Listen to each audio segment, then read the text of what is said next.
In three, two. Well, actually, the countdown already went. I was just being dramatic. And it's August and I'm wearing a hoodie, but the reason why is not to be fashionable, but because the AC vent is directly over my desk here and I can't do anything about it.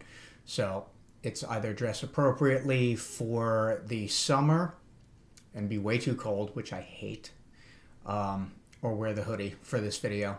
And that's my introduction. Anyway, I'm Autism Fitness founder Eric Chessen, leading the movement for movement, and yes, bringing you another edition of Autism Fitness Tuesday training. And if there's any point in this video at which you decide, I want to know something about this particular topic within the realm of autism fitness, programming, strategies, motivation, the PAC profile, our standard operating system in autism fitness. If you want to know that, leave it in the comments below. I promise I'll read it. Anyway, moving on. This edition of Autism Fitness Tuesday training is going to be about reps, the shortened version of repetitions.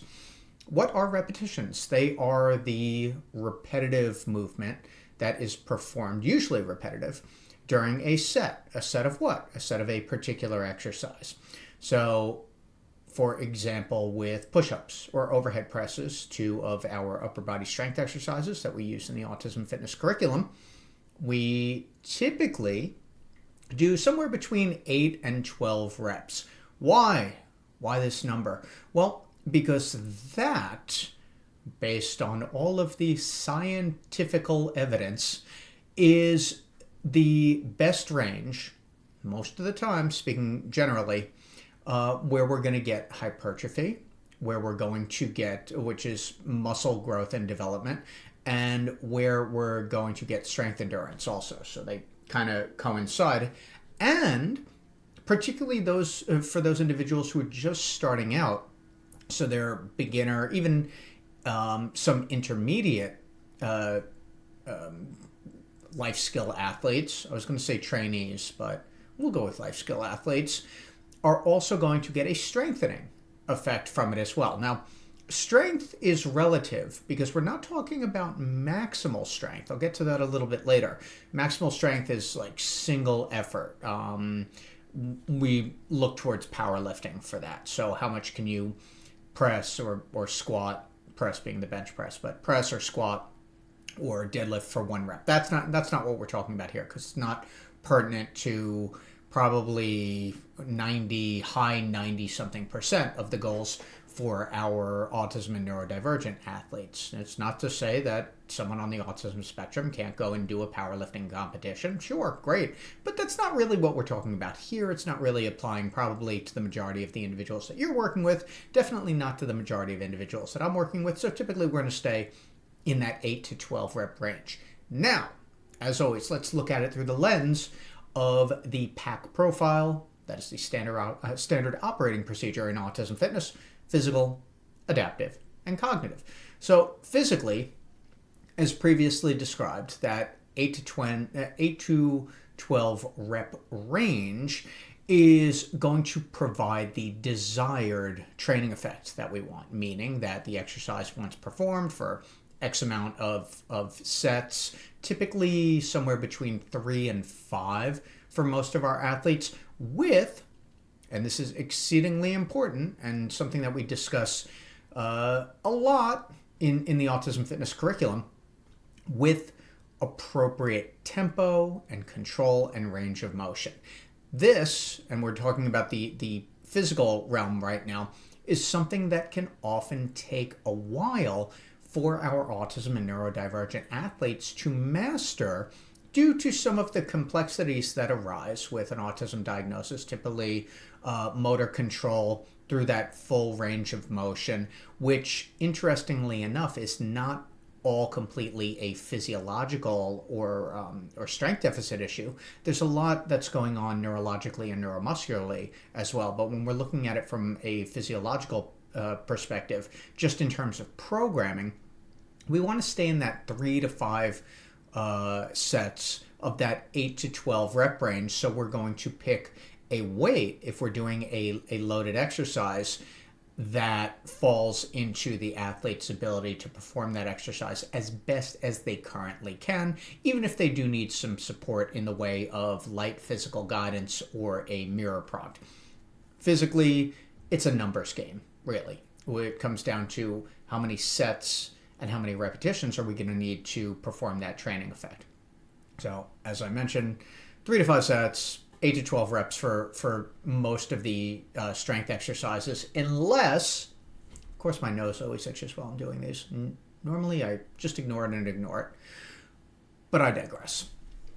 Normally, when we look at programming, we look at it from the perspective of that particular athlete. So sometimes, and this is where we get into adaptive functioning, sometimes we have an athlete who is not yet able or willing to sustain their attention and focus to complete that full set of 8, 10, 12 repetitions. And so even though physiologically they are capable of doing 10 repetitions with a pair of 6-pound sandbells overhead with decent tempo, not perfect yet, but still getting there, that athlete may get distracted or dysregulated. And in that case, they drop the sandbells after 3 or 4 repetitions, and then they are going into a dysregulated state. Eventually, we come back, they are refocused, and they start doing this set again. If that is the case, then strictly from an adaptive perspective, and this is putting physical functioning aside just for a little bit because it's not our most important thing right now. The most important thing is supporting the athletes so that they can get to the point where they're attending and focused through that full 8 or 10 or 12 reps. 4 isn't quite there yet, and it's not going to have the same training effect. So what we get into is an issue of not having arbitrary repetitions like 2 here and 5 here and 7 here, because it's not sufficient to create that training effect. But because of that athlete's current adaptive or motivated, non-motivated, focused state, they may just be willing to do 4 reps. So how do we help that athlete guiding into the point where they can do those 10 reps? Well, we may just start with those 4 reps for 4, 5, even 6 sets until the athlete is comfortable and capable of doing those sustained repetitions. So 4 reps or 5 reps for each one of those sets, and then gradually increase the repetitions. Now, it is not often a 100% linear process. Sometimes you're going to get the 4 reps, sometimes you'll get the 5 reps, sometimes it'll go back to 4, depends on the athlete. But with time and consistency and the appropriate support for that athlete, the reinforcement, the behavior-specific praise, and that athlete being a willing participant, that's very important to meet the athlete where they are at and to have a reciprocal relationship between coach and athlete, then eventually we're going to get to those 6 reps and 7 reps and 8 reps in a row. So oftentimes it's not necessarily the physiological barrier or the physiological issue that is the biggest barrier, but it is the adaptive or the motivational aspect. And then from a cognitive perspective, reps are pretty straightforward. And counting historically with many of my athletes, counting helps to keep the athlete on track. It helps to keep them focused. And we have a great benefit of counting being a teaching tool in a very particular way that is, well, not super secret, something that you definitely get in the Autism Fitness Certification Program. Hint, all right? So with cognitive functioning, now cognitive, of course, relating to the neuromuscular and the neurological component of training, how an athlete perceives and processes information, how they communicate, how we communicate with them. So counting is an overt typically very clear way of sustaining that set. And with many athletes, we may want to initiate or start the set by reminding the athlete, hey, you have 8 repetitions here, or you have 10 repetitions, or are you okay doing 10 repetitions with this particular weight for this exercise, right? Now, when we come back to the physical again, sometimes we're introducing an exercise. The push-up is a really good example of this, where because there is a clear and obvious strength or motor deficit for the athlete, and by the way, so this pertains to the neurotypical population as well, with that push-up, maybe the athlete is not yet capable, again, strictly from a physiological perspective, of doing 8 to 10 repetitions, even with a modified push-up. And we have a couple different ways that we modify the push-up for our athletes. So even if we modify it, the athlete can only do 3 or 4 repetitions. It's fine. That's where they're at right now. And we don't want our athletes grinding out reps with not so great form, not necessarily because they're going to get immediately injured, although the risk of injury gets a little bit higher, but we want the athlete to learn how to perform the exercise with good technique.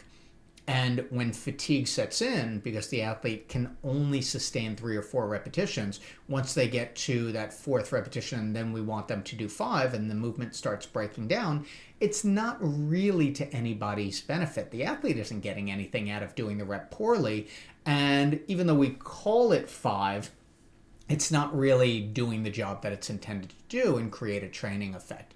So in this case, where we have an athlete who's only able, at least right now, when we start, to do those 3 or 4, maybe even 5 repetitions of that push-up, we're better off having the athlete do those 3 or 4 reps, rest, maybe do a different exercise, standing band row, squat, whatever, and come back to that exercise again. Now, you may choose sometimes to do more sets of that particular exercise, because if we add this up, again, it becomes a math game, really.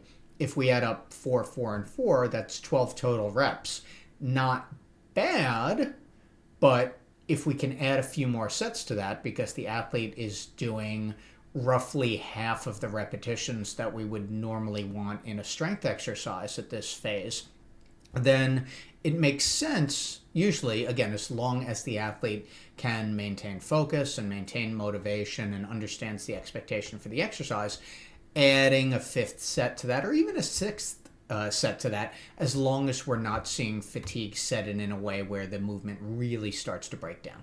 So repetitions are all of the movements of that particular exercise performed during that single set, and we want to look at it per session and how can we continue to increase volume on that particular exercise if we need to get those 8 or 10 or 12 repetitions. So from the physical perspective, rather simple and straightforward for most of our athletes, because what is the end result that we want? We want to develop a training effect so that the skill, this physical skill, generalizes to activities of daily living. That's what we're trying to achieve with our life skill athletes. From an adaptive perspective, if we have an athlete who's only currently willing to do a few repetitions, not all the repetitions that we had originally planned, all right, well, we meet the athlete where they're at and only have them do that many repetitions, and we want to get it consistent so that eventually we can add that extra repetition and start building up their resilience towards doing more repetitions and their focus towards doing more repetitions.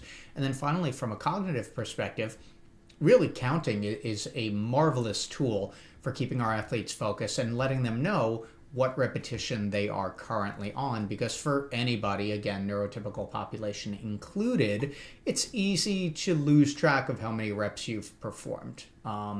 So as a guidance tool and as a feedback tool, we can use counting those reps to provide the athlete with the information that they need while they're performing the exercise. So repetitions are important, even if you're not teaching or coaching a strength exercise specific program. So let's say you're doing a sports-based program.